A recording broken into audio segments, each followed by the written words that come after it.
Hi guys, in this video, I'm going to discuss how exams are conducted for the online environmental science course. Now I understand many of you who are in the online program, you are not all located in the Union location. So most of our students are from Union and Rolla location, and also some of our high school students who are enrolled for this class as a dual enrollment class. So I know that you all, these are the locations I'm aware of many of my students coming from.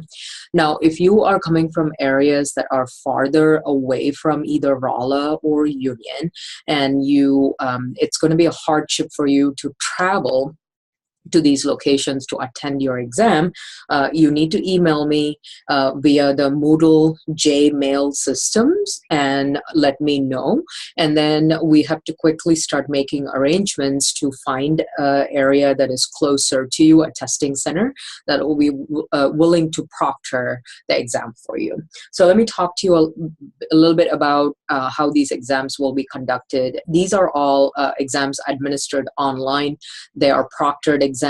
So you choose, you go to the testing center on the day of the exam, and you let them know what exam you're about to attend. They'll have a password, which when they use it, then you will get access to take the exam. So you have to go to a physical location to take this exam because these are all proctored exams, okay? And there are going to be closed book exams and timed exams. The week before an exam is supposed to start, I'm always going to post reminders for you guys on Moodle about the exam and remind you again what contents will be tested for the exam, how long the exam is supposed to be. But another place for you to find all that information is going to be your syllabus. It's already listed in the syllabus. So, in your syllabus, it'll say this exam, lecture 1 exam is on these chapters, or it'll say exam 1 is supposed to be on these days. Please refer to Moodle for information about which chapters you're getting tested on. So look for information in your syllabus, at the least in your syllabus. You will find information about the date of those exams. So you can then pre-plan your schedule around it, okay? These exams, you will always have 4 days to take it. So I always open it so that you guys can start attending it depending on your schedule, all the way from Monday through Thursday of a week. That's the routine in which it's going to run, okay? So let's say you're someone who is free to take the exam on Tuesday, then you can go in and ask to be logged into the exam and take it on a Tuesday. And if you are someone who has time on Thursday, you can go in and take it on Thursday. So you have 4-day options for these exams, okay? And like I said, it's important. If you are in a testing place that I have not mentioned in this video, and you need access to this exam somewhere outside of Rolla and Union area and your local high school from which you're taking this class, you need to let me know as soon as possible. All right, so that's it about exams, and they are in multiple choice format, and most of the time you will know the grade as soon as you finish taking the exam.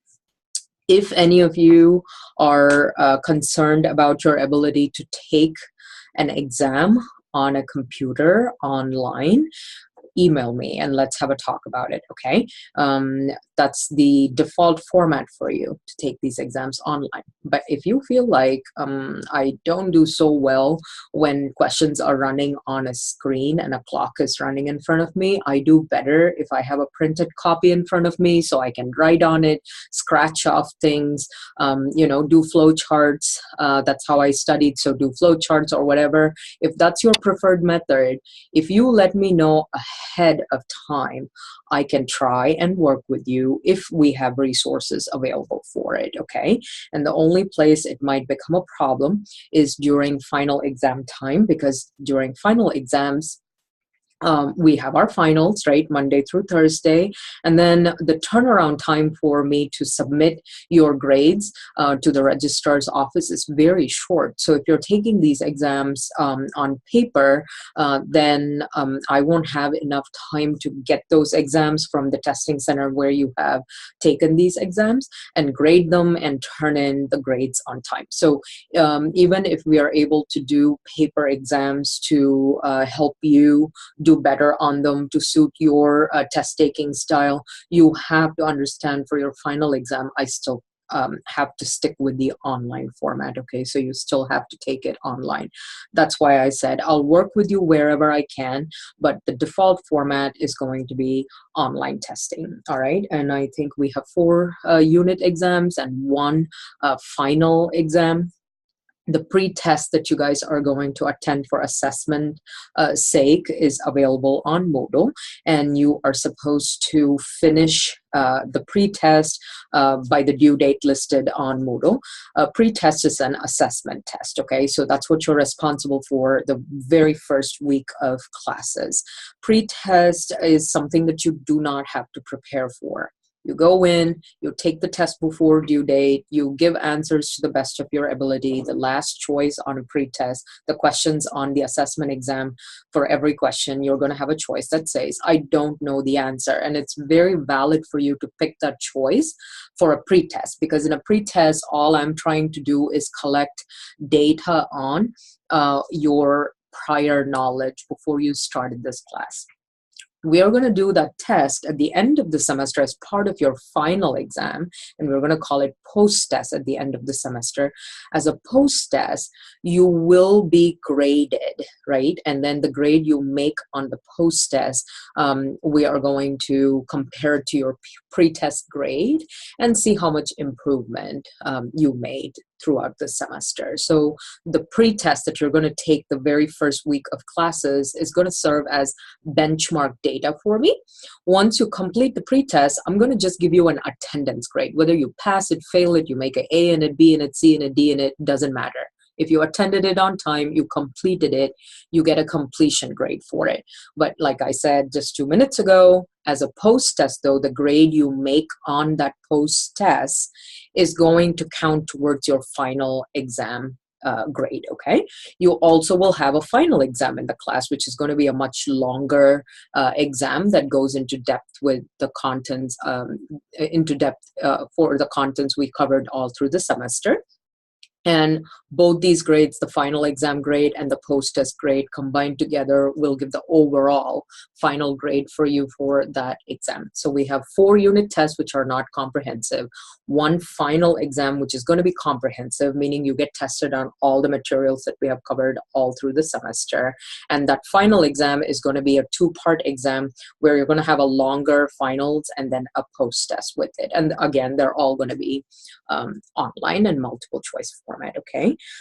So that's all I had to tell you about exams, evaluations in this class. And of course, this is in addition to other assignments you will be working on, such as I've already mentioned in earlier videos about the topics and discussions that you guys will be doing. And there is also going to be some informal forum discussions that are a little, well, it is informal and it's a little less intense than the actual topic essays you will be working on, okay? And it's called the Water Cooler Forum, and you can see it at the very beginning of the course page. It's not going to be in the week modules, okay? So every time I post something on the Water Cooler Forum for you to look at and discuss, I'll send you guys an email and I'm going to state that, hey guys, there is an article available. I want you to read it and discuss it, and this is what I want you to discuss about it. And that's going to be a lot more informal than the topics and discussions you will do, okay? As long as you keep up with weekly activities and read what I post on your week, right, that says, okay, this week, this is what you're responsible for.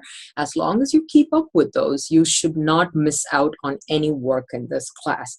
If you don't keep up with those, videos, that's when you, not intentionally but unintentionally, you kind of miss work, and then when you miss work, as I've explained already, you also miss attendance because of it, right? So it might seem a lot right now, but all you have to do is attack all this on a weekly basis. On a weekly basis, it's going to be much easier to figure this out than thinking about what you're going to do for the rest of the semester, all through the semester. Good. Again, if you have any questions at all, do email me.